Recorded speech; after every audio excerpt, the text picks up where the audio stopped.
I think a lot of people echo that they realize Dustin never had the undisputed championship belt. But when you really sit back and look at it, right? He had the interim belt. And what was going on at that time? He fought Max Holloway in Atlanta, Georgia, because what was going on? Khabib took time off, right, after the incident. And so rather than stripping Khabib, which with all respect to him, they should have, the guy didn't defend his belt for over a year or something.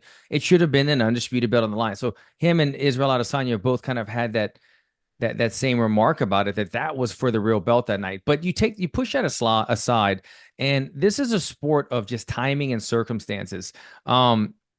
He had the interim belt.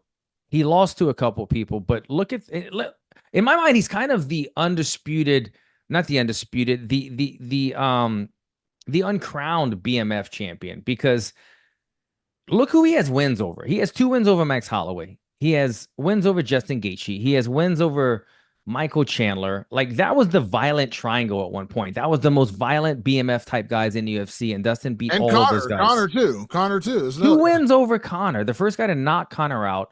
TKO'd him, the injury, but two wins over Conor McGregor. Then, you start looking at other possible BMF type guys. The Dan Hooker fight that in COVID, one of my favorite violent fights of all time. He has wins over so many guys, but it wasn't, the circumstances weren't for the BMF at the time, right? Two wins over Max Holloway, but the third one when he was 36 years old, when it was the belt was for the line.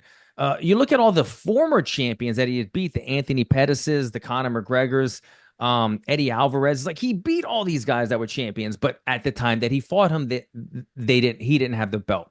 And so a lot of the bigger fights that he got were later in his career. And I'm not going to say that he wasn't in his prime during some of those. I mean, he just had to go against Habib, who's a legend. He had to go against Islam. But he beat the best guys in the world. And when he got some of the biggest opportunities for more of these title opportunities, he was a little bit later in his career. And so it's just unfortunate. But that's why I look at him and I say, with respect to all these other guys, he's really the uncrowned BMF in my mind, because he's the one that has more wins over all of these tough guys than anyone.